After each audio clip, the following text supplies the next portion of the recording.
What is up, Packers fans, and welcome back to another episode of the Daily Draft, brought to you by Badger State Brewing in Green Bay, Wisconsin. Another reminder, folks, going to be an absolutely awesome atmosphere over there. The Pack-A-Day Podcast Happy Hour, hosted by Andy Herman from 4 to 5:30 on Friday, April 26th. And then I will take you the rest of the way home at the Packer Report Draft Party. So excited about that, guys. Green Bay picking at 41, at 58, at 88, and again at 91. And I'm going to be there all night to talk ball with you and break it all down. Very excited. Today, we have our final positional preview. We're not doing quarterbacks, guys. Sorry. We're just not going to do it.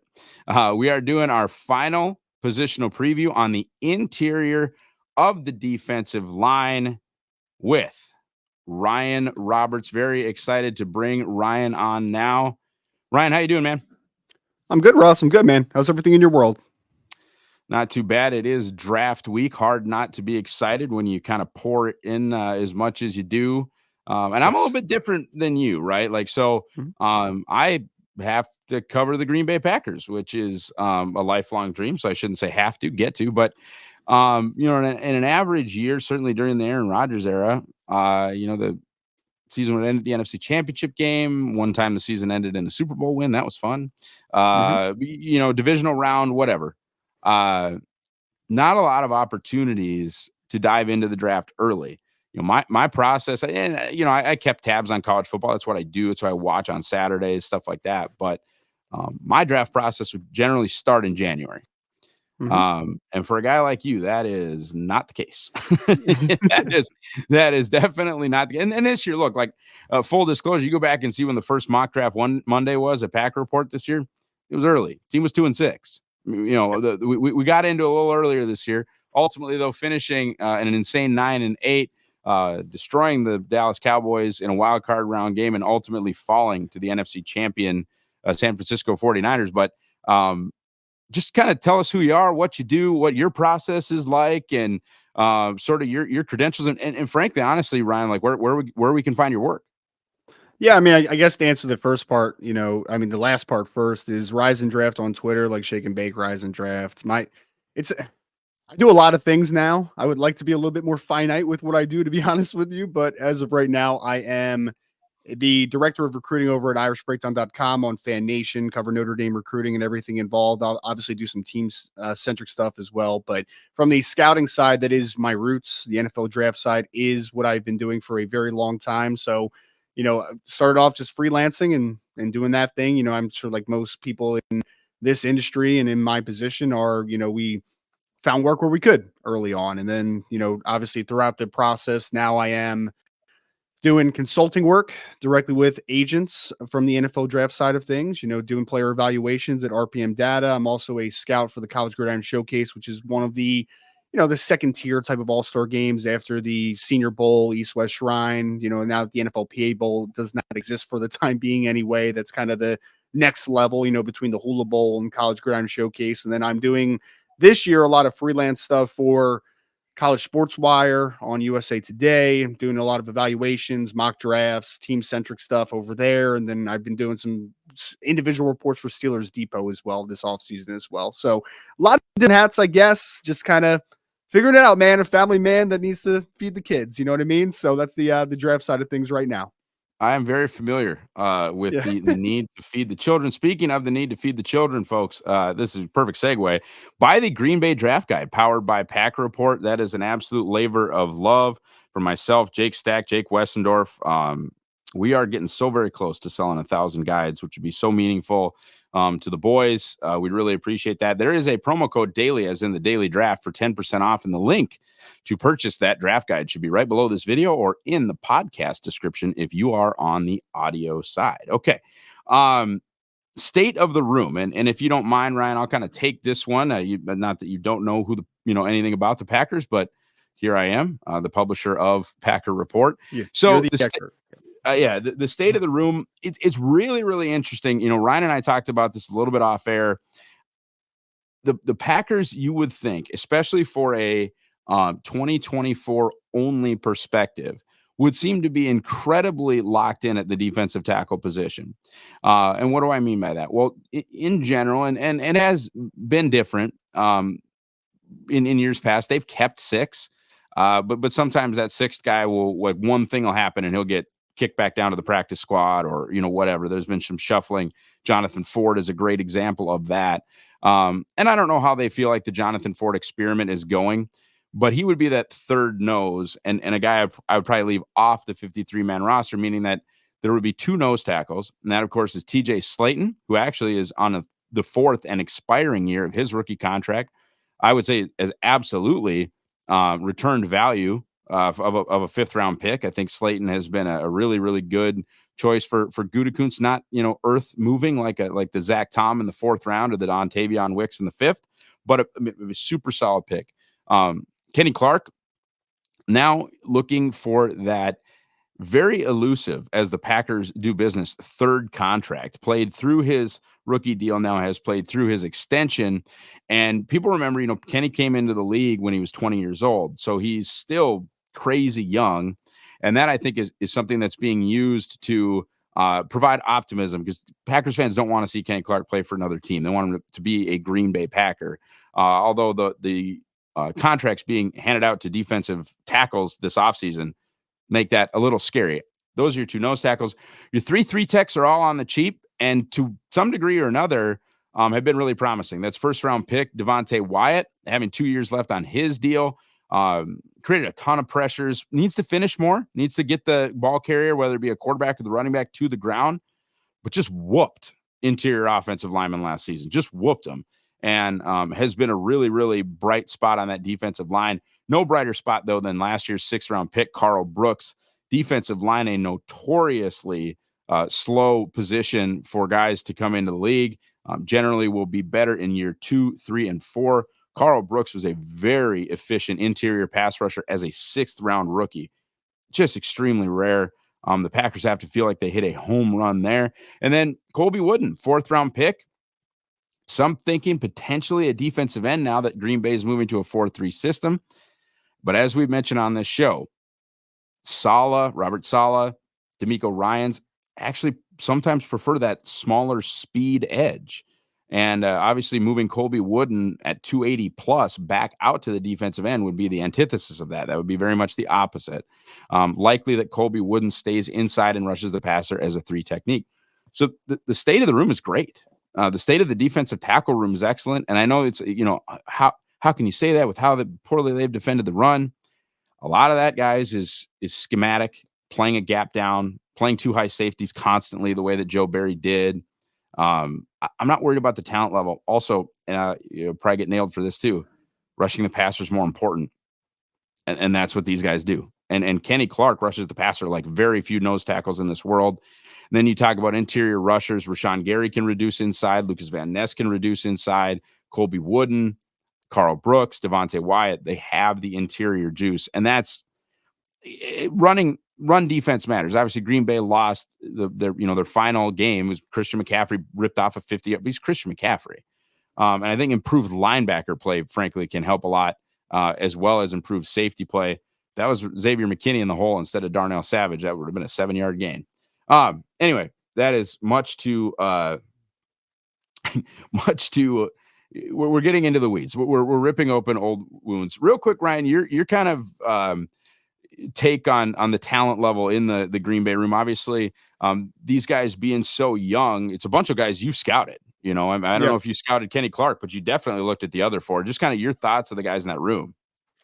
Yeah, I mean, all really impressive athletes for their size profiles, right? I mean, you mentioned Carl Brooks, who was kind of I won't call him a late riser out of Bowling Green because he had a tremendous final year, but then obviously throughout the draft process, when he was able to show down in Mobile, I mean, he had a tremendous showing, and he was one of the guys I remember 2 years ago where it was just kind of shocking that he didn't get an NFL Combine invite, but in the actual reality of the Combine invite system, we know that a lot of those invites are pre-planned for a while before they actually go out, right? So it wasn't like overly shocking overall, but in the sense of he had been a riser in that process. I think that you look at a Carl Brooks as a guy that played mostly defensive end at Bowling Green, and you always knew he was going to reduce down into a pure inside player. And the juice that he can bring as a at least situational interior guy that can cause penetration, obviously high upside there.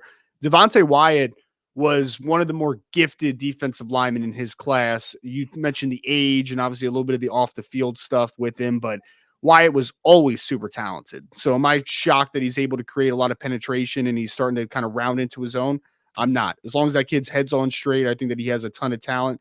And I'll tell you what, man, TJ Slayton at Florida played a very unheralded role as a nose tackle, right? Which, that position doesn't get nearly enough conversation around the league or around college football in his instance there at Florida. But he was a very solid interior player as far as holding the point of attack. But then he would have an occasional flash where you're like, okay, that's a little bit of a different movement scope for a guy that is as massive as TJ is, on the interior for Florida then and now for Green Bay now. So I like the depth and quality of that room. And I think the big key, and obviously we'll talk about, whether Green Bay even takes the plunge into defensive lineman in this draft later on in the show. But I think that one thing that you mentioned that is very key point here is that you do have, out of the style that they like on the edge with the Lucas Van Nesses of the world, you have guys that have big time power profiles playing edge. So if you need on those obvious pass situations on third downs, you have a lot of body types that can reduce down and play inside when you need them to play. So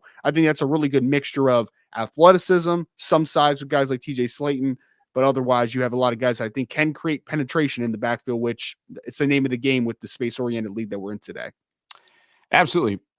So mentioned that I'm not going to, fully plug the draft guide again. But we talked about the thresholds, or I've talked endlessly about the thresholds, what the Packers like to do. They're a very specific team. The RAS, excuse me, the shortlist, my RAS shortlist, which basically, guys, it's out right now at PackerReport.com. And the draft guide goes so much deeper into specific tests, height, weight. I even mentioned like the Packers really like offensive linemen with a ton of starts, a lot of starts in college. They really like wide receivers who have multiple, 900 plus yard seasons, very productive seasons at the college level. The RAS shortlist is a step back from that. It's basically, okay, 77.3%, and I'm kind of giving some of it away here, but 77.3% of the Packers draftees during the Brian Gutekunst era, which is 2018 to now, have a relative athletic score of 8.08 or higher. Meaning, basically, if a player is 8.08 or lower, he is one of the exceptions. He is one of the 22%, not one of the 78%. He could get drafted. Obviously, it's a coin flip, basically 1 in 5, but not that likely, right? So if you're looking for the bulk of Green Bay's draft class, it's in here. And one of the things I mentioned in that piece is that, the Packers like athletes because the Packers like athletes, but they will make exceptions and kind of do strange stuff in the defensive tackle room. I'll give you a couple examples. Obviously, Mike Neal at a 9.58, Devontae Wyatt at a 9.59, Colby Wooden at a 9.25. All that stuff is Packersy as heck. But then you really look at like some premium picks. And this is just going back through 2005, which is no Ron Wolf stuff, just Ted Thompson and Brian Gutekunst. Justin Harrell in the first round at 7.06. That's not terrible, but it's also just whatever. Once again, BJ Raji, 9th overall with a 4.33 RAS in his class. You would never think that. Although at the time, Raji was a very popular pick for the Packers because they were moving to a 3-4 and they needed a nose tackle. But again, not that Packersy. Kenny Clark, 7.54, not that Packersy. Justin Harrell in 2007, 7.06, not that Packersy. Jarrell Worthy, 7.61, second round pick, not that Packersy. So it is I think, something to pay attention to, but they're not locked in the way they are at corner. They're not locked in the way they are at edge. They're not locked in the way they are at wide receiver. They're not locked in the way they are at offensive tackle. They'll do some goofy stuff at defensive tackle. Looking into it a little bit, I think they want their 3 techs, their penetrators to be freaks. Mike Neal was supposed to do that. Devontae Wyatt is doing that. Colby Wooden is doing that. Jarrell Worthy. at a 7.61 was, supposed to be that 3 tech. He was not a nose.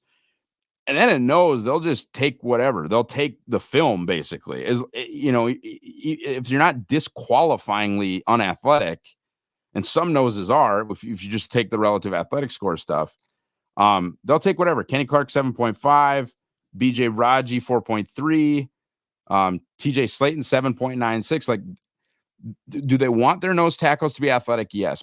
More importantly than that, though, they want their nose tackles to play nose tackle. That's kind of what I've seen. And we've got a couple of those guys in this class at nose tackle, Ryan, that are exciting football players, but tested very poorly. Mm-hmm. Yeah, well, and I would say it like this, right? Is that the nose tackle position? I would think, and I would love to actually ask Kentley Platt about this from a relative athletic score perspective, but I got to think that it's slanted against nose tackles a little bit, right? Because I mean, one, we're talking about the densest dudes on the football field for the most part, typically, right? The guys that carry a lot of weight, the guys that are usually more often than not built low to the ground. I mean, I know there's a couple that are a little bit taller, but more than not, they kind of usually carry a lower center of gravity. And I mean, but for the most part, you're talking about guys that you need to do a lot of the dirty work. The guys that are going to have to work at the point of attack, anchor against double teams, be able to not be uprooted out of gaps, to be able to be really gap sound. So while it's a major bonus to have a guy that can do that baseline stuff, but then also be a penetration style player at time and be more of a one gap guy, you do need in most systems a guy that can withstand pressure at the point of attack and be able to anchor, right? So I'm not asking a guy to be as springy and explosive out of a stance as I am as a nose tackle. I need a guy that can able to bear down and to anchor and to not be able to be moved at the point of attack. So regardless, I mean, this isn't even a Packerish thing, to your point. It's a me thing as well. Like I tend to overlook some of those measurables as far as the relative athletic score and how they kind of look against, because they're grouped as a defensive tackle, a defensive lineman. They're not grouped as just a nose tackle, right? Which I think the formula would change a little bit if that was the case. Like, I mean, I think of like I'm not even going to mention him during, when we talk about some prospects here, but like a McKinley Jackson from Texas A&M, who low built to the ground, not going to hit major thresholds from a height perspective, and he didn't test overly well. But then you watch him and you're just like, I don't know if I expected him to test overly well. He does a lot of the grunt work, a lot of the dirty work. So I think in that sense, it's slanted against nose tackles a little bit. But at the end of the day, those are going to be guys that aren't going to be high sack numbers. Not going to be guys that are high penetration players. They're going to do a lot of the little things that go unnoticed. And it's okay if they're not going to be the sexiest athlete of all time, if they can get that job done. Yeah, I agree. And I think, you look at a guy like TJ Slayton and it's like, man, he is everything you could have wanted out of a 5th round pick, right? Like he's a very much, in my opinion, a starting caliber nose tackle. Now they have Clark, so that's not what they're going to do. But if your desire is just to have someone play the nose, like he's fine. TJ Slayton is fine. Then you look at, okay, well, if he's that good, why was he a 5th round pick? He's got 27 quarterback pressures and 2 sacks in 3 seasons. And so these guys like a McKinley Jackson, who I'm fine with, and even to some degree like Tavondre Sweat, who I loved. But if you project them to the NFL level, and your projection is this guy is not going to affect the passing game. Right. I think like where Siaki Ika, and I could be just destroying that pronunciation, where he was taken by the Browns last year, which was a comp pick in round 3. That's like where the very, very end of round 3 to, I think, the very, very end of round 5 is the sweet spot. Like pick 100 to pick 160. That's the sweet spot for starting caliber nose tackles that will not affect the passing game. And you can have arguments like the Eagles took Jordan Davis. He's not doing much, right? Other than, what he's supposed to do. But like these guys that are just immovable, sacks of potatoes, which is sort of what you need at that position, they're not getting drafted super high if there's not at least a chance that they could stumble into like 4.5 sacks, right? Because the league is the way that the league is. and that brings me to our next kind of segment here, which is, oddly enough, look, Green Bay wants to go nuts and take Byron Murphy or my favorite guy, Johnny Newton, or even Chris Jenkins, like super high. We can have a conversation about that. And then you move Colby Wooden, or you keep 6, or you do whatever. We can have a conversation about that. After that, though, I'm looking at nose tackles. Once again, TJ Slayton on an expiring deal. I think they're going to extend Kenny Clark, but even for a 2024 purpose, my God, if TJ Slayton got hurt, of course, if Kenny Clark gets hurt, that's a huge problem. But if TJ Slayton got hurt, I don't know what they do. I don't know, because Clark is so valuable as a pass rusher. You're just going to play him 55 snaps a game? Is that really, workable? So that's why my fits for them, as we've discussed, McKinley Jackson, Tavondre Sweat. Now, I think there's a chance, even though, I think some of the testing numbers might have really killed him. If we're going to talk about, can this player affect the passing game? I still think somebody's going to take Tavondre before Green Bay would, kind of admit or be interested in him as a true nose. If they view him as a true nose, I think Christian Boyd has some snap from UNI and might have the girth to play some nose. But this is just not a really nose heavy draft. A lot of these guys, especially when you start looking at like the top of my rankings, are either just 3 techs or frankly undersized 3 techs. Like what I would just classify as a sub rusher. Like and look, I get that people like him, and I'm not that high, but for example, like a Michael Hall Jr. I don't know that a Michael Hall Jr. is even holding up for you on first down. If he gets 8 sacks in a year, it doesn't matter. Right. He's worth a second or third round pick or whatever you want to do. But yeah, anybody else kind of in the nose tackle game that I'm missing? Not a ton, man. I mean, Christian Boyd was going to be my conversation there. I would say one guy that I think is interesting, potentially fitting in at nose, that's a little bit underrated, is Jordan Jefferson out of LSU. It's funny enough, man, is LSU has 3 defensive tackles in this class, and all bring some intrigue to the table. I wasn't very high on Mason Smith's film because I just don't know if I don't know if he has that urge on film. It takes a lot of plays off, but I mean, Mekhi Wingo's that undersized 3 technique that you're talking about, right? But then Jordan Jefferson was a West Virginia transfer, and he just kind of has a good quality of size, length, physicality, and he's a coordinated mover as well. Like, I don't think he's ever going to be a high volume sack guy, but I think that he can play some nose. But I also think that if you're running a little 3-man front, I think that he can move around a little bit and play some 4-eye. Like, he can do a lot of things for you. So Jordan Jefferson as a potential day 3 pick, as a guy that can play nose, but even him in that qualifier, like, he's not a full-time nose. Like, he's a guy that's still going to have to move around a little bit, but he can do some spot stuff for you at nose, in my opinion. And I think that's important to note with Green Bay moving to a 4-3, is that you're just not going to have any 0 nose. And I know it's not a huge difference, but all these guys are now 1 tech noses. They're not 2 gapping. They're not trying to blow up a center and read right, left, and then pick off a piece of the guard. Like, this is all, I shouldn't say all, this is going to be mostly 8 in the box, single high, 1 gap run defense. And that does allow you to have somebody at nose who's like 308 instead of somebody at nose who's like 320. You do have some, you have some, I guess, like, value there. You have some wiggle room that you might not have had if you were a true odd front team.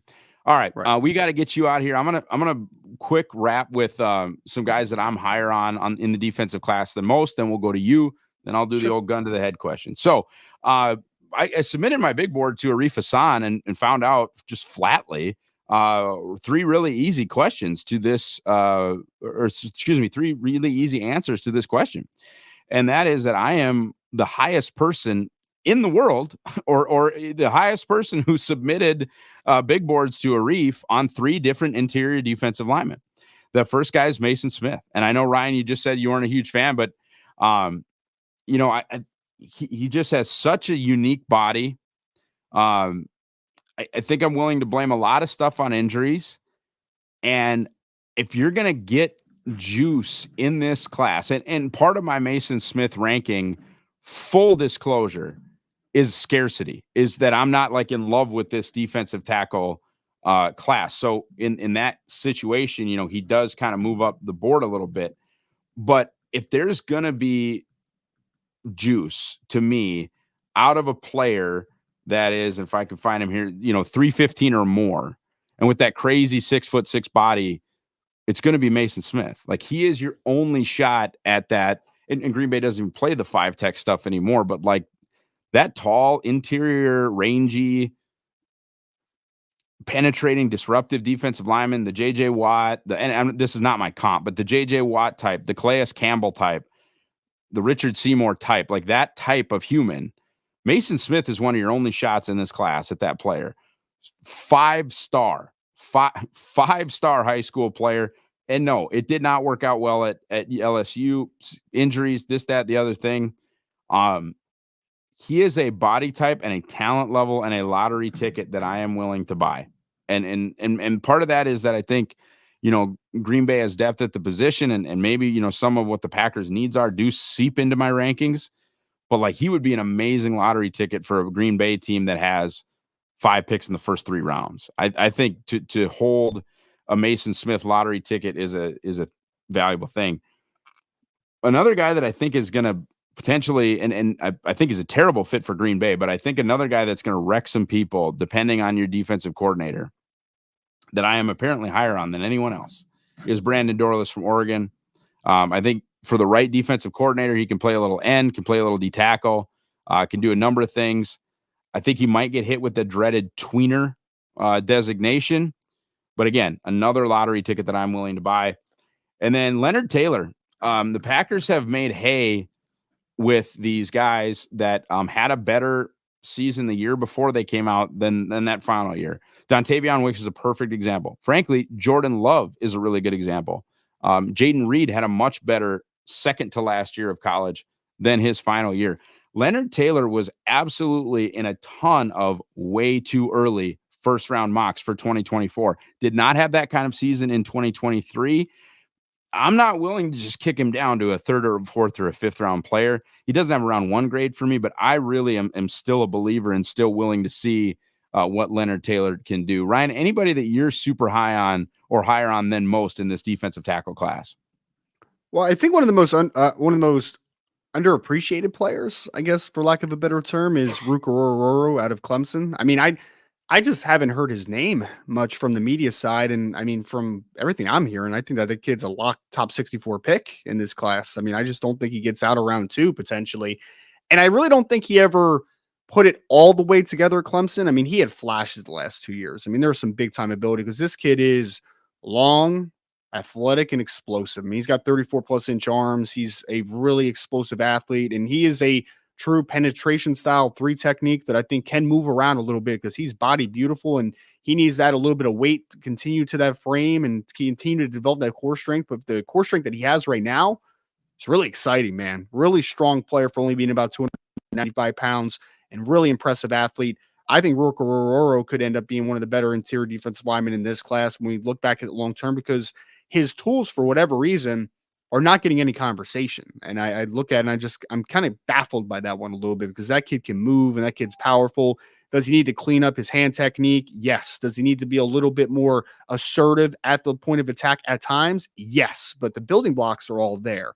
I mentioned a couple of the LSU guys, and you mentioned Mason Smith, but I mentioned before Jordan Jefferson, who I think is going to be a value somewhere on late in day 3. Mekhi Wingo is an outlier on the interior defensive line. Short, compact interior defensive lineman, but the kid can certainly move, ran the 4.8s and the 40s, explosive in short areas, really, really violent football player. He's going to get displaced out of gaps at points, which is why I think that he's more of a situational player inside as a rusher early on in his career. But if he's able to get some added strength to his profile, I think that he has starter upside on the next level. I also have Dwayne Carter from Duke as another guy that I've been higher on than a lot. I think that he ends up probably going somewhere in the 4th rounds, somewhere in that ballpark. But man, that kid is incredibly strong, dense, and he was a movement-based guy for Duke. I mean, they would play him at 3, they play him at 2, 2 wide, but then they would move him all the way out. I mean, if you watch the Notre Dame game, They literally put him at 5 tech in a 4 down and just said, like, kick the tackle's butt and don't get washed down by tight ends and just hold your point of attack, right? So he's a very interesting player. And then the last guy is very underrated, but underrated for I think for reason, and that's Keith Randolph Jr. out of Illinois. Everyone's in love with Jerzon Newton, and I am as well. I like Johnny Newton a lot, but I really think that Keith Randolph has become really underrated because I don't think he had the season in 2023 that I was expecting. 2022, double-digit tackles for loss, 5.5 sacks. He's another kid that's right around a shade under 6'4". He's right around 300 pounds. Plays bigger than his size, though. Pretty good at the point of attack. Doesn't get moved a ton. Really coordinated athlete. I think Illinois just misused him a lot, man. Like, they asked him to do a lot of two-gap stuff, to just be a point of attack player. And every time I watch him, the tools there athletically from a foot quickness perspective, I think he has upside. So I'm hoping that he goes to more of an attack style system, four down alignment on the NFL level that can unlock some of that penetration style. I think Keith Randolph has upside on the next level out of Illinois. All right, Ryan, thank you so much. I'm going to wrap things up. And by the way, Dwayne Carter, I was with you. His athletic testing disappointed me, man. Just from like, what is he? And think, to me, on the interior, the guys that work out, and of course, like your 9'5" plus guys work out, right? Like that's your super athletes work out. But I always feel like, and this could be me reading too much into testing numbers, I always feel like the guys that actually work out as interior pass rushers have an elite athletic trait, meaning like Kent separates them into speed, explosive, and agility. I think I usually got to see either like elite broad invert, which means explosive athlete, penetrating athlete up the field, or elite agilities, even defensive tackle adjusted elite agilities, meaning you are too quick for the guard in front of you.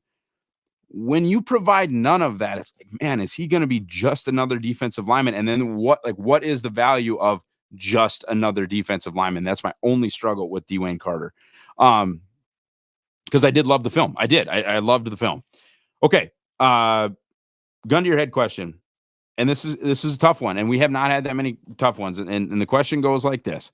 The Packers have 7 picks in the first 5 rounds, thanks to some trade and some comp picks. Gun to your head, will the Packers take a defensive tackle? I will take this question because I'm the Packers guy in this conversation. Will the Packers take a defensive tackle with one of those 7 picks? I'm going to go with no. As I mentioned, like I believe, the Packers could be in the nose tackle market with Wooden and Brooks and Wyatt. I don't think they should be in the 3-tech market, which is kind of what this class has. So ultimately, even though I think I could easily be wrong, I think the answer is no, that the Green Bay Packers do not take a defensive tackle in the first 5 rounds with any of their 7 picks. Ryan, thank you so much. One more time, man. Where can we find your work? Rise and Draft on Twitter. Follow me over there. Anything you need from the NFL draft perspective, team-specific mocks. I have a final 7-round mock draft coming out this week as well. You can also go to the First Team NFL Draft and College Football Podcast if you guys want any podcasting in your life. You can go over there as well. Awesome. All right. Want to thank Ryan. Want to thank all you guys for watching or listening, whatever you are doing. Please buy the guide. Do everything you're supposed to do here at the Pack a Day Podcast YouTube channel. Like, subscribe, click the bell, get the notifications so that you can get every piece of Packers content that you require. Have a great rest of your day, folks. Go Pack Go.